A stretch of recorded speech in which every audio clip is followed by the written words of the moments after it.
Hi అండి. Welcome back to our channel. ఈరోజు వ్లాగ్‌లో నేను 20 కేజీస్ ఆఫ్ చికెన్ దమ్ బిర్యానీని ప్రిపేర్ చేయబోతున్నాను. అలాగే మేము ప్యాక్ చేసి వాటిని ఇక్కడ ఫుడ్ స్టాల్‌లో అమ్మబోతున్నాం. సో, వీడియో మొత్తాన్ని స్కిప్ చేయకుండా చూడండి. మీరు కూడా ఎప్పుడైనా 10 ఆర్ 20 కేజీస్ చికెన్ బిర్యానీని ప్రిపేర్ చేయాలనుకునేటప్పుడు ఈ ప్రాసెస్‌ని ఫాలో అవ్వండి. ఈజీగా చేసేయొచ్చు. ఫస్ట్ అయితే నేను ఇక్కడ బిర్యానీకి అవసరమైన సామాన్లన్నీ కూడా మేము తీసుకొచ్చాను మార్కెట్ నుంచి. అవి అన్నీ కూడా నేను తీస్తున్నాను.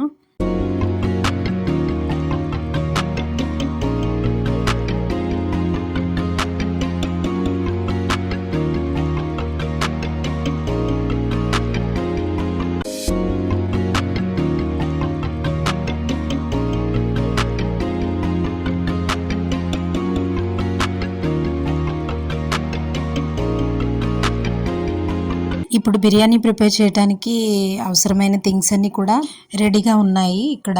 అలాగే బిర్యానీ ప్రిపేర్ చేయడానికి, చికెన్ ప్రిపేర్ చేయడానికి బేషన్స్ అవసరం కదా! సో, వాటిని కూడా ఇక్కడ మాకు అవైలబుల్‌గా ఉన్న క్యాంటీన్ దగ్గర నుంచి అయితే తీసుకొచ్చాం. సో, మొత్తం అన్నీ కూడా తీసుకొచ్చేసాం. ఇంకా ఫస్ట్ అయితే చికెన్‌ని క్లీన్ చేసేద్దామని నేనిక్కడ చికెన్ అయితే ఓపెన్ చేస్తున్నాను.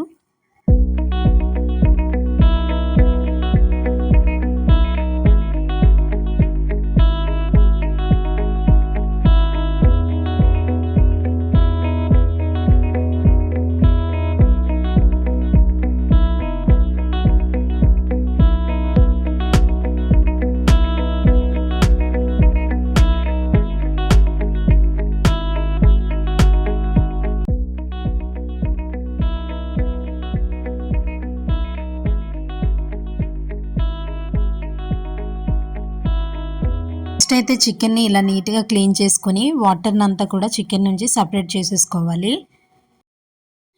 ఇలా ఒకసారి వాష్ చేసుకున్న తర్వాత ఈ చికెన్‌లోకి కొంచెం వెనిగర్‌ని యాడ్ చేసుకోవాలి. అలాగే లెమన్‌ని కూడా వేసుకోవాలి దీనిలోకి. కొంచెం లెమన్ జ్యూస్‌ని అలాగే ఆ పిండిన లెమన్స్‌ని కూడా వేసేసుకొని చికెన్‌ని నీట్‌గా ఇలా బాగా కలుపుతూ క్లీన్ చేసుకొని వాటర్‌ని సెపరేట్ చేసేసుకుంటే ఇలా క్లీన్ చేసిన చికెన్‌తో కర్రీ చేసినా, బిర్యానీ చేసినా మనకి ఆ స్మెల్ అనేది ఉండదనమాట. సో, చికెన్ అయితే క్లీన్ చేయటం అయిపోయింది. నెక్స్ట్ మసాలాలు ప్రిపేర్ చేయాలి. సో, మసాలాలు ప్రిపేర్ చేయటానికి ఇక్కడ వెల్లుల్లి, అలాగే నేను అల్లం రెండింటిని కూడా తీస్తున్నాను. ఫస్ట్ అయితే అల్లం వెల్లుల్లి పేస్ట్, అలాగే ఆనియన్ పేస్ట్, అలాగే బిర్యానీ మసాలా దినుసులన్నీ కూడా గసగసాల్లో యాడ్ చేసి కాసేపు నానబెట్టి ఉంచాను. దాన్ని కూడా పేస్ట్ చేస్తాను. సో, ఈ పేస్ట్‌లన్నీ కూడా అవసరం ఈ చికెన్ దమ్ బిర్యానీ ప్రిపేర్ చేయటానికి. సో, నాకైతే ఇవి ప్రిపేర్ చేయటానికి మా ఆయన హెల్ప్ చేస్తున్నారు వెజిటబుల్స్ కట్ చేయటానికి. అలాగే మా పాప అయితే పుదీనా కట్ చేయడంలోనే హెల్ప్ చేస్తుంది. చూడండి. మసాలా పేస్ట్ రెడీ చేసే లోపు నేను చికెన్ని మ్యారినేట్ చేసేద్దామని చెప్పి చికెన్ని ప్రిపేర్ చేయడానికి ఆనియన్స్ అన్నీ కట్ చేసేసి రెడీగా ఉన్నాయి. సో, నేను చికెన్ని ప్రిపేర్ చేయటం అయితే స్టార్ట్ చేసేస్తున్నాను. ముందుగా స్టవ్ ఆన్ చేసుకొని స్టవ్ పై బేసిన్ పెట్టి దానిలోకి చికెన్‌కి సరిపడా ఆయిల్‌ని యాడ్ చేశాను. కట్ చేసిన ఆనియన్స్‌ని కూడా దీనిలోకి యాడ్ చేసేసి బ్రౌన్ కలర్‌లోకి వచ్చేంత వరకు కూడా ఫ్రై చేసేసుకోవాలి ఫస్ట్ అయితే. సో, ఇవి తొందరగా బ్రౌన్ కలర్‌లోకి రావటానికి సాల్ట్‌నయితే యాడ్ చేసేస్తున్నాను. సాల్ట్ వేస్తే తొందరగా ఆనియన్స్‌లో నుంచి వాటర్ అంతా కూడా బయటకు వచ్చేసి ఆనియన్స్ తొందరగా ఫ్రై అయిపోతాయి. సో, ఆనియన్స్ కొంచెం ఫ్రై అయిపోయాయి. దీనిలోకి చిల్లీ కూడా కట్ చేసి యాడ్ చేసేసాను. అలాగే టేస్ట్‌కి సరిపడినంత స్పైసీగా ఉండాలి కదా! సో, రెడ్ చిల్లీ పౌడర్‌ని కూడా యాడ్ చేసేసి నీట్‌గా క్లీన్ చేసిన చికెన్‌ని కూడా వేసేస్తున్నాను. ఇప్పుడు ఈ ఆనియన్స్‌లోకి చికెన్ అంతా కూడా బాగా మిక్స్ చేసేసి స్టవ్ ఆఫ్ చేసేసుకుంటున్నాను.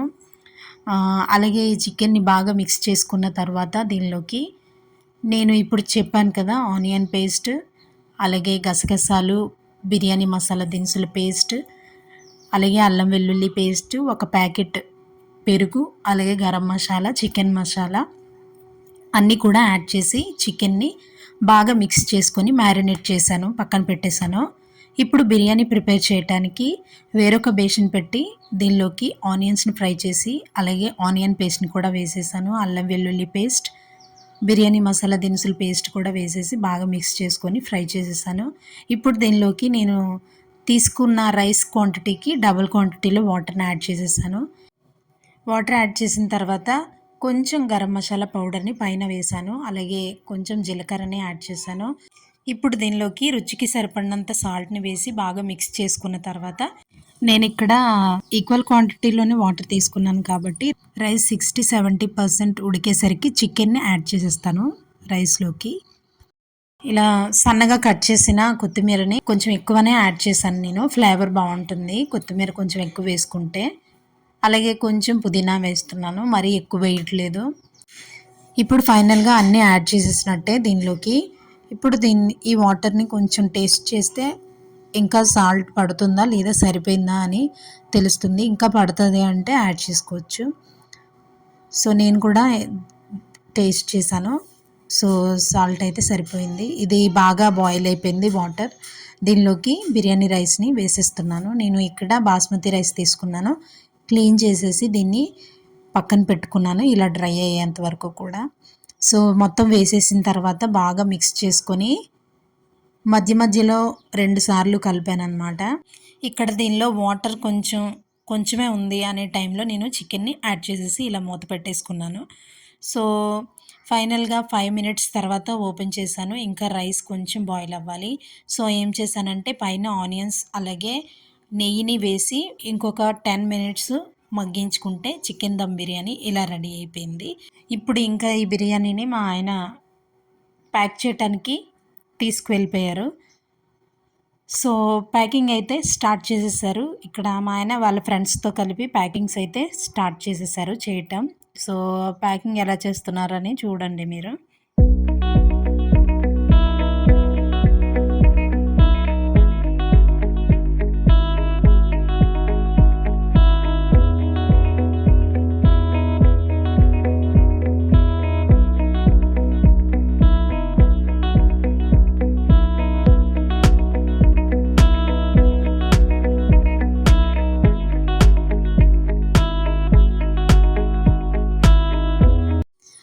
సో ఇంకా ప్యాకింగ్ చేయడం అయితే అయిపోయింది. ఇప్పుడు వాటిని ఫుడ్ స్టాల్స్ దగ్గరికి తీసుకొచ్చేసారు.